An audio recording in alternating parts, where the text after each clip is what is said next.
now Rahul Gandhi speaking.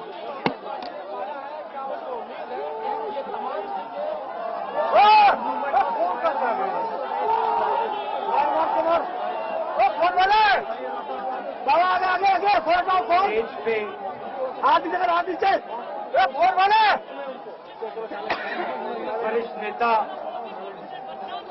Congress party के वरिष्ठ नेता, विपक्षी दल के वरिष्ठ नेता, हमारे प्यारे कार्यकर्ता, भाइयों और बहनों, प्रेस के हमारे मित्रों, आप सबका यहां बहुत बहुत स्वागत।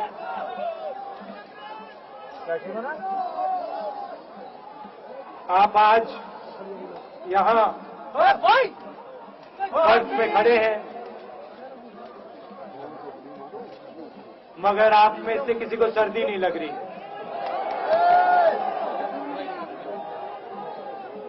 आप बारिश में खड़े हुए, कोई भीगा नहीं।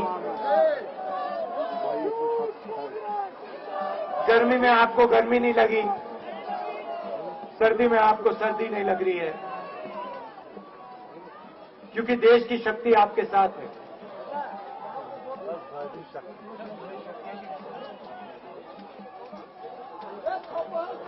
प्रियंका की बात मैं सुन रहा था। प्रियंका ने कहा मेरे मैसेज के बारे में, प्रियंका ने कहा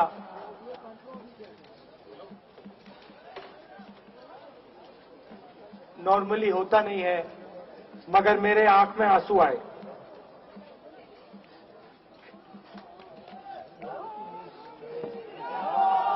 क्योंकि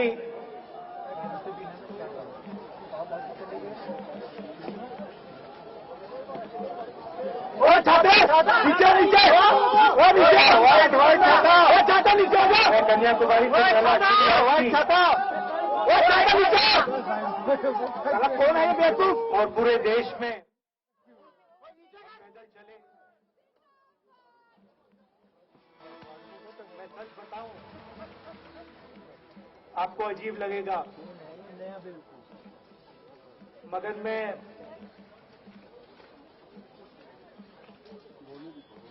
बहुत सालों के लिए हर रोज 8-10 किलोमीटर दौड़ता हूं। तो मैंने सोचा था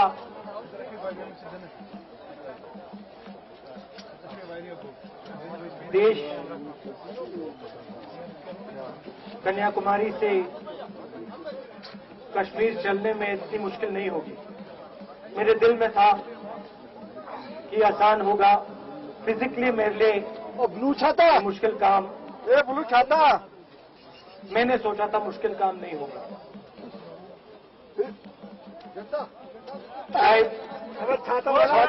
मैं काफी कोशिश करता हूँ, थोड़ा सा अहंकार आ गया, जैसे आ जाता है।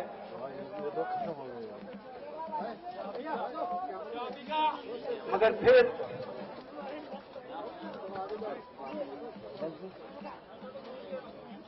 बात बदल गई।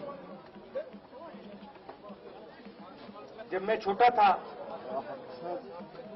अरे छाता वाला व्हाइट वाला फिर फुटबॉल खेलता था।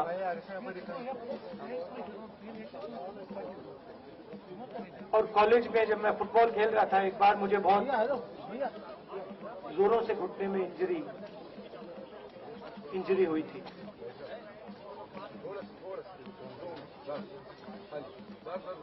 मैं उसको भूल गया था।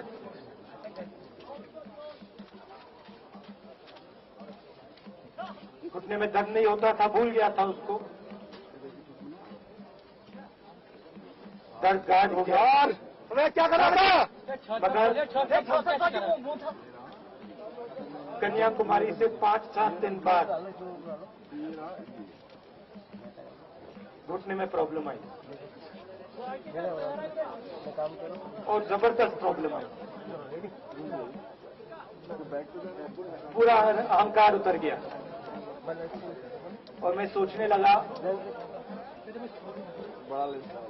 क्या मैं ये जो 3,500 किलोमीटर है, क्या मैं इनको चल पाऊंगा या नहीं। तो जो मैंने सोचा था आसान काम होगा, वो काफी मुश्किल हो गया। मगर फिर मैंने किसी न किसी तरीके से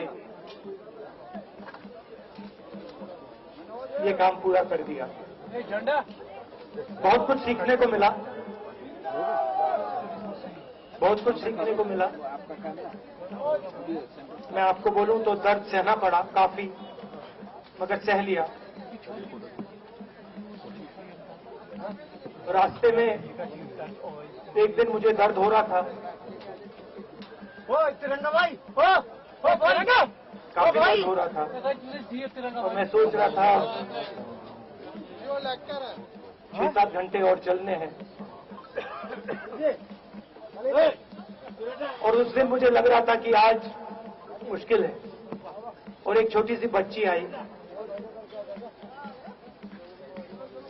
दौड़ती हुई आई मेरे पास, और मुझे कहती है कि मैंने तुम्हारे लिए कुछ लिखा है, मगर तुम अभी मत पढ़ो, इसको बाद में पढ़ना।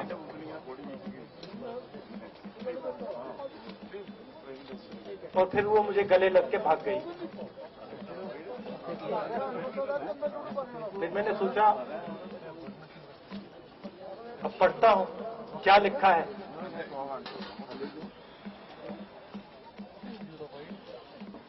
तो उसने लिखा था कि मुझे दिख रहा है कि आपके घुटने में दर्द है, क्योंकि आप जब उस पैर पे वजन डालते हो तो आपके चेहरे पे दिखता है कि दर्द। मैं आपको बताना चाहती हूँ, अरे व्हाइट वाला नीचे कर, आप व्हाइट छतरी तुम्हारी नहीं चल सकती, व्हाइट वाला आगे वाला, क्योंकि मेरे माता पिता नहीं चलने दे रहे। मगर मैं दिल में व्हाइट आपके साथ आपके साइड में चल रही हूँ, क्योंकि मैं जानती हूँ कि आप अपने लिए नहीं चल रहे हो, आप मेरे लिए चल रहे हो, और आप मेरे भविष्य के लिए चल रहे हो।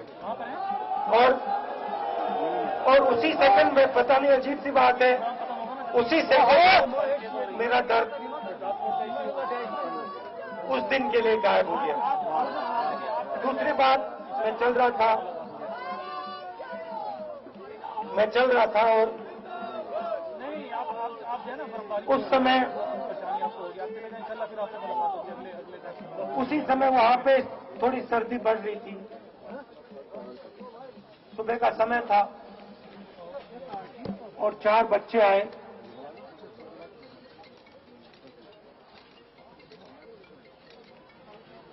पता नहीं कहना चाहिए या नहीं।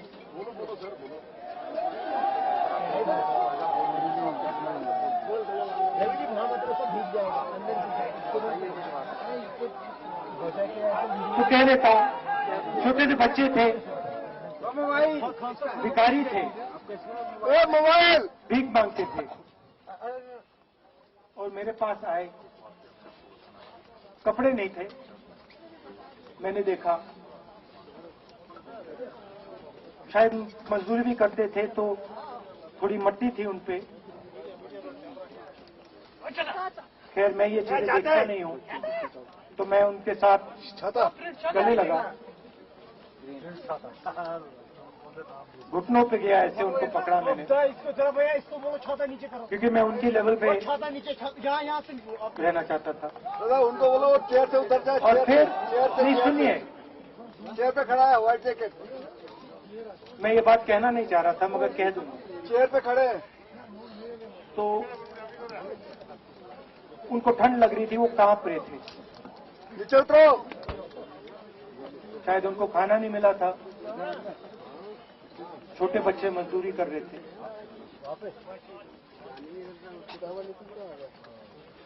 तो मैंने सोचा कि अब अगर ये स्वेटर नहीं पहनते हैं, अगर ये जैकेट नहीं पहन रहे हैं, तो मुझे भी नहीं पहनना चाहिए।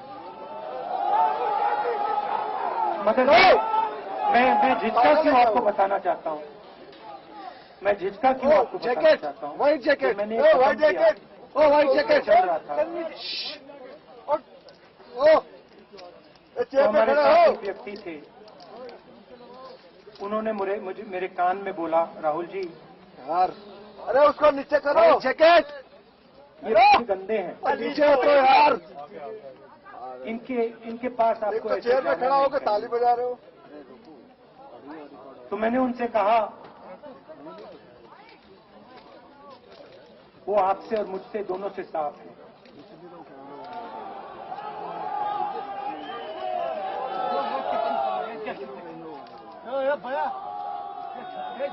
तो देश में कभी कभी ये विचारधारा दिखाई दे जाती है। दूसरी बात आपको बता देता हूं, शायद लोगों को अच्छी ना लगे। जब मैं चल रहा था, आपने देखा होगा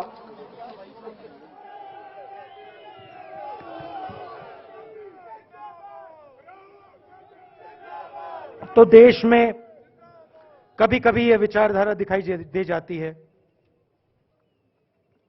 दूसरी बात आपको बता देता हूं, शायद लोगों को अच्छी ना लगे।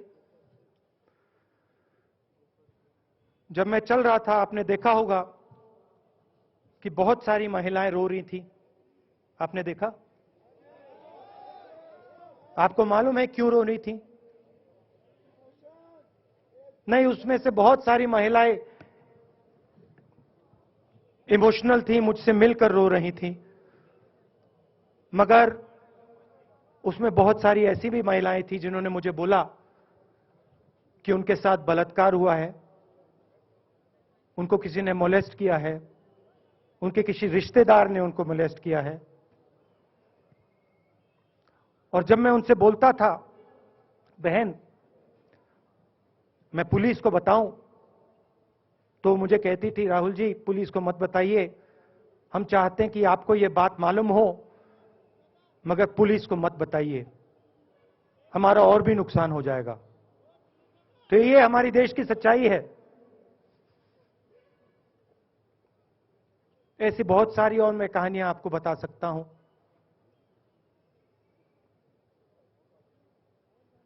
तो फिर मैं कश्मीर की ओर आ रहा था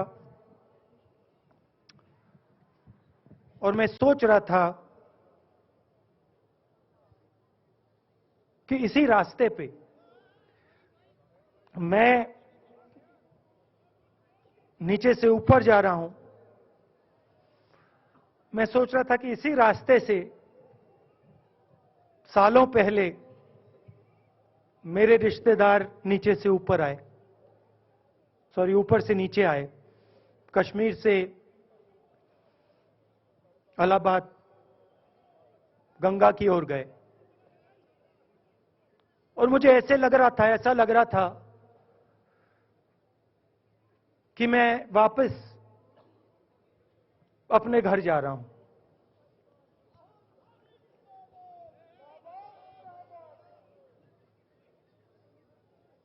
घर मेरे लिए, जब से मैं छोटा था, मैं सरकारी घरों में रहा हूं, मेरा अपना घर नहीं है। तो मेरे लिए घर, जिसको जो स्ट्रक्चर होता है, उसको मैंने कभी घर नहीं माना। वो मेरे लिए, मैं कहीं भी रह लूं, वो एक इमारत होती है, वो घर नहीं होता है। घर मेरे लिए एक सोच है, एक जीने का तरीका है, एक सोचने का तरीका है।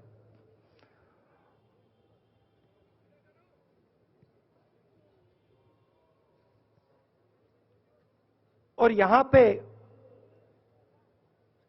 जिस चीज को आप कश्मीरियत कहते हो, उसको मैं अपना घर मानता हूं। अब ये कश्मीरियत है क्या? ये जो शिव जी की सोच है एक तरफ,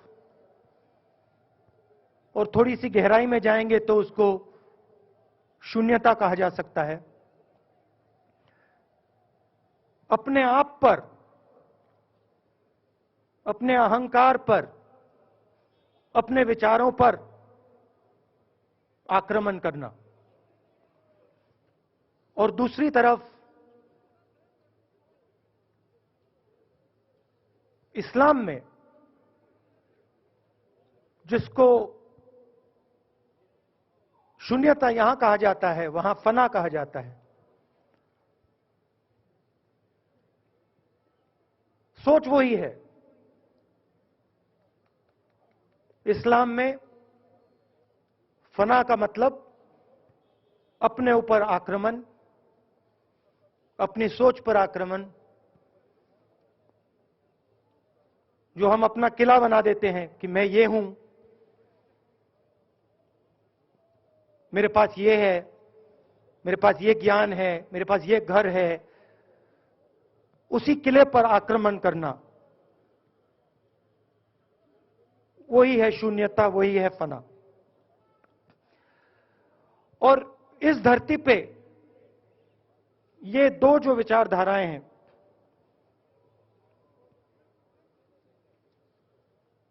इनका एक बहुत गहरा रिश्ता है और ये सालों से रिश्ता है,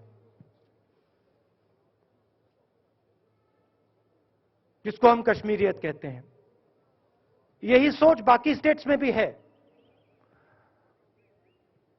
गांधी जी वैष्णव जनतों की बात करते थे, जिसको हम यहां शून्यता, फना कहते हैं, उसको गुजरात में वैष्णव जनतो कहा जाता है। असम में शंकर देव जी ने भी यही बात कही। कर्नाटक से हमारे यहां जो लोग आए हैं, वहां बसवा जी ने यह बात कही। केरल में नारायण गुरु ने ये बात की। महाराष्ट्र ने ज्योतिबा फुले जी ने यह बात की। और यहां इसको हम कश्मीरियत कहते हैं। लोगों को जोड़ना और दूसरों पर आक्रमण नहीं करना, अपने आप पर आक्रमण करना, अपनी कमी देखना।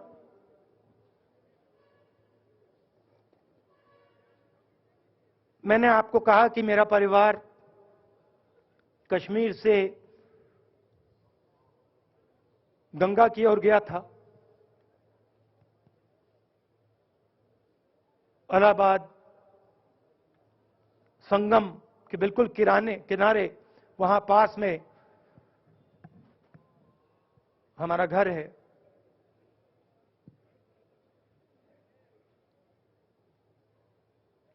तो जब यहां से वो वहां गए, उन्होंने कश्मीरियत की जो सोच थी उसको गंगा में डाला था। गंगा में ले गए उस सोच को और उत्तर प्रदेश में उस सोच को फैलाया था, जिसको उत्तर प्रदेश में गंगा जमुना तहजीब कहा जाता है।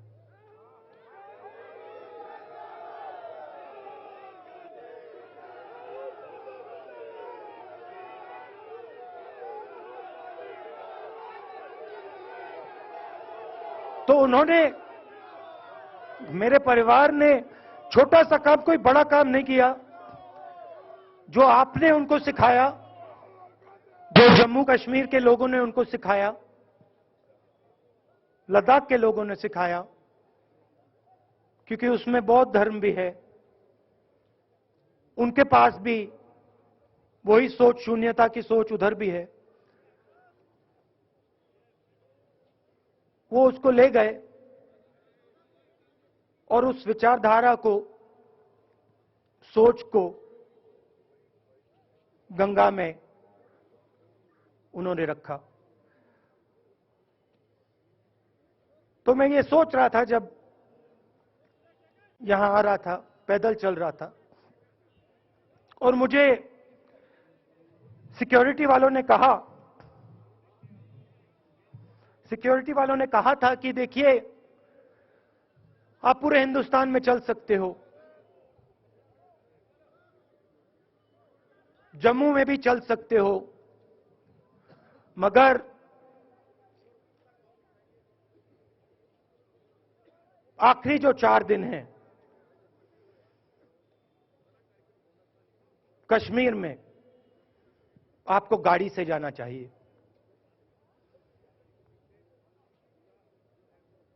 वेणुगोपाल जी ने मुझे कहा पहले, और जो ऑर्गेनाइज कर रहे थे उन्होंने कहा, 3-4 दिन पहले एडमिनिस्ट्रेशन ने कहा कि देखिए, शायद डराने के लिए, कि देखिए अगर आप पैदल चलेंगे तो आपके ऊपर ग्रेनेड फेंका जाएगा। तो मैंने सोचा, नहीं सुनिए, मैंने सोचा कि ऐसे करते हैं, मैं अपने घर वापस जा रहा हूं, 4 दिन पैदल चलूंगा, अपने घर के जो लोग हैं उनके बीच में चलूंगा। और मैंने सोचा कि जो मुझसे नफरत करते हैं उनको क्यों ना मैं एक मौका दूं कि मेरी सफेद शर्ट का रंग बदल दें, लाल कर दें।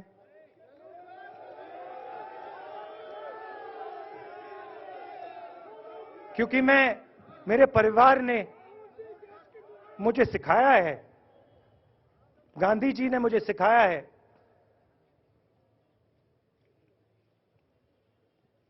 कि अगर जीना है तो डरे बिना जीना है, नहीं तो जीना नहीं है। तो मैंने मौका दिया, मैंने कहा मैं 4 दिन चलूंगा, बदल दो टी शर्ट का रंग, लाल कर दो, देखी जाएगी। मगर जो मैंने सोचा था वही हुआ। जम्मू कश्मीर के लोगों ने मुझे हैंड ग्रेनेड नहीं दिया, अपने दिल खोलकर प्यार दिया, गले लगे।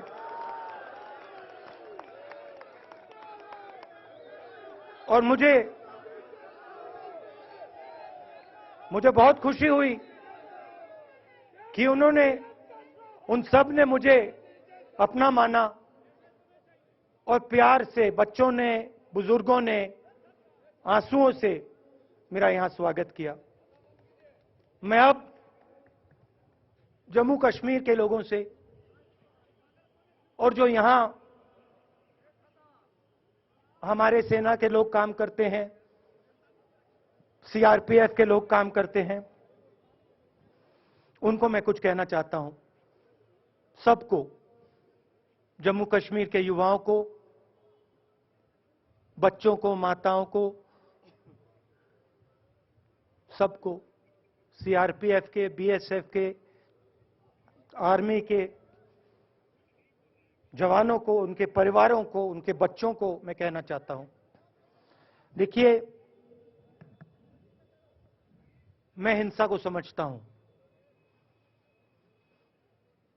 मैंने हिंसा सही है, देखी है। जो हिंसा नहीं सहता है, जिसने हिंसा नहीं देखी है, उसे यह बात समझ नहीं आएगी। जैसे मोदी जी हैं, अमित शाह जी हैं, आरएसएस के लोग हैं, उन्होंने हिंसा नहीं देखी है।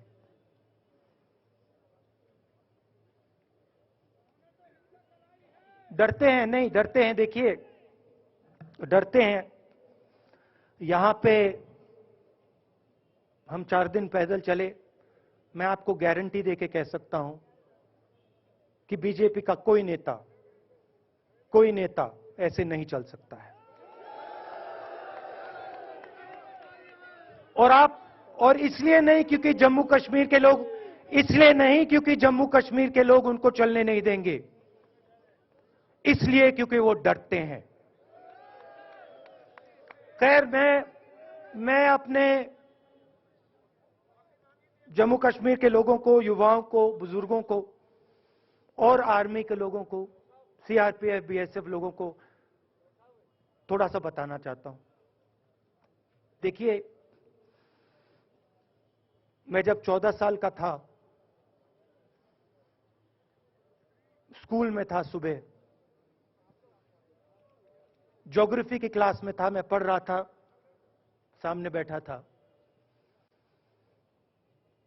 और मेरी एक टीचर आई, अंदर आई और उसने कहा, राहुल तुम्हें प्रिंसिपल बुला रहा है।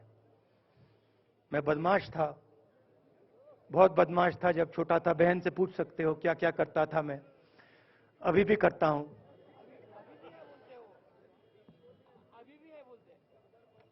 मैंने सोचा प्रिंसिपल बुला रहा है, मैंने कुछ गलती की होगी, अब मार पिटेगी। वहां पे केनिंग होती थी, मैंने सोचा था अब केनिंग होगी मेरी। मगर जब मैं चल रहा था, जिस टीचर ने मुझे बुलाया, उसको देखकर मुझे कुछ अजीब सा लगा। और जब मैं प्रिंसिपल के ऑफिस पहुंचा तो प्रिंसिपल ने कहा, राहुल तुम्हारे घर से फोन कॉल है।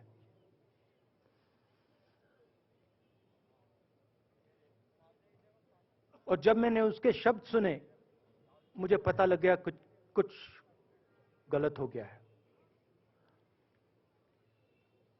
मेरे पैर कांपे और मैंने जैसे फोन अपने कान पे लगाया तो मेरे मां के साथ एक औरत काम करती है, वो चिल्ला रही थी, राहुल दादी को गोली मार दी, दादी को गोली मार दी, दादी को गोली मार दी। 14 साल का था।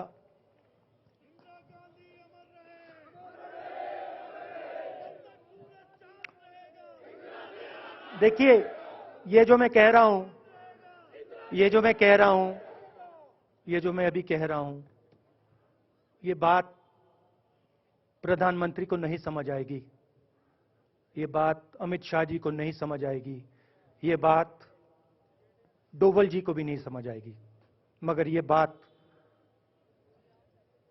कश्मीर के लोगों को समझ आएगी, ये बात सीआरपीएफ के लोगों को समझ आएगी, ये बात आर्मी के लोगों को समझ आएगी, उनके परिवारों को समझ आएगी। तो उन्होंने मुझे कहा, नाम ओंगमू है उसका, उसने कहा दादी को गोली लग गई, दादी को गोली लग गई। और फिर मुझे गाड़ी में वापस ले गए, प्रियंका को मैंने स्कूल से उठाया, मैं वापस गए।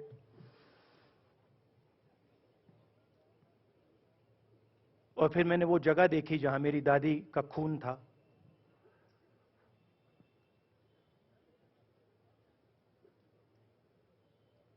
पापा आए, मां आई। मां बिल्कुल हिल गई थी, बोल नहीं पा रही थी।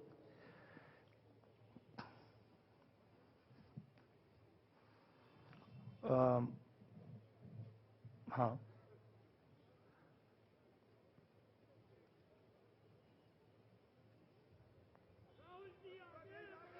फिर क्या हुआ, तो जब जो हम लोग हैं जिन्होंने हिंसा देखी है,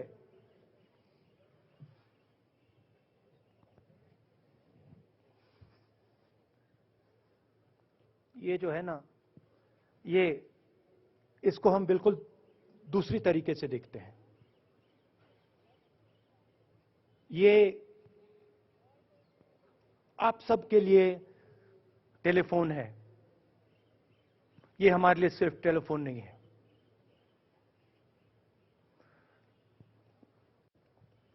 उसके बाद 6-7 साल बाद मैं अमेरिका में था और फिर से टेलीफोन आया। 21 में टेलीफोन आया। जैसे बहुत सारे, जैसे जो पुलवामा में हमारे सैनिक मरे थे, उनके घर टेलीफोन आया होगा। हजारों कश्मीरी लोगों के घर टेलीफोन आया होगा, सेना के परिवारों को टेलीफोन आया होगा, वैसा ही टेलीफोन आया। पिता के एक दोस्त थे, उन्होंने मुझे फोन किया और कहा, राहुल बुरी खबर है। मैंने उनसे कहा, मैं जानता हूं, पापा मर गए। कहते हैं हां। मैंने कहा धन्यवाद, फोन रख दिया। तो मेरा कहना है जो हिंसा करवाता है, जैसे मोदी जी हैं, अमित शाह जी हैं, अजीत डोवल जी हैं, आरएसएस के लोग हैं, वो इस बात को समझ नहीं सकते हैं, वो दर्द को समझ नहीं सकते हैं। हम समझ सकते हैं। पुलवामा के जो सैनिक थे, उनके बच्चों के दिल में क्या हुआ मैं जानता हूं। मेरे दिल में वही हुआ है जो यहां पे कश्मीर में लोग मरते हैं, उनके दिल में क्या होता है। जो फोन कॉल आता है, क्या लगता है, वो मैं समझता हूं, मेरी बहन समझती है। तो कल किसी जर्नलिस्ट ने मुझसे पूछा, यात्रा का क्या लक्ष्य है।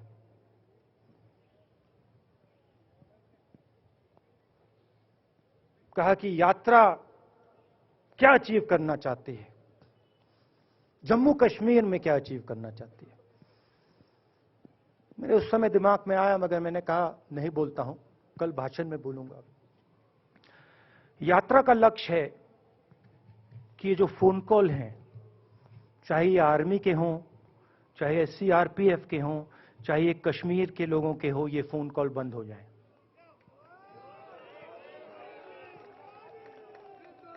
कि ये फोन कॉल किसी बच्चे को, किसी मां को, किसी बेटे को ना लेना पड़े। मेरा लक्ष्य ये जो फोन कॉल हैं, इनको बंद करने का है। अब देखिए, बीजेपी आरएसएस के लोग आक्रमण किस चीज पे कर रहे हैं। मुझे गाली देते हैं, मैं उनका धन्यवाद करता हूं, क्योंकि मैंने आपको शून्यता की बात की, शिव की बात की, उसको मैं समझता हूं। और मैं दिल से उनका धन्यवाद करता हूं कि जितना भी वो मेरे ऊपर प्रेशर डालें, जितनी भी गाली लगाएं, जो भी वो करें, उससे मैं सिर्फ सीखता हूं।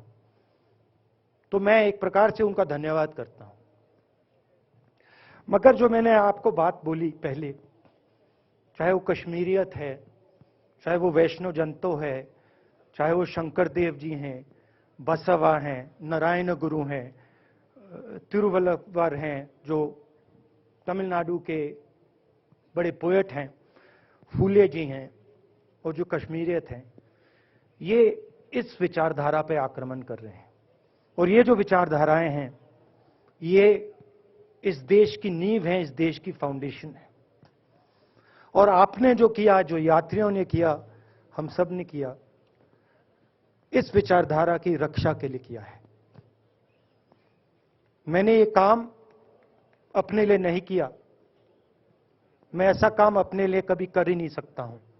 मैंने ये काम हमारे कांग्रेसी मित्रों को ये अच्छा ना लगे, मगर मैंने ये काम कांग्रेस पार्टी के लिए भी नहीं किया है।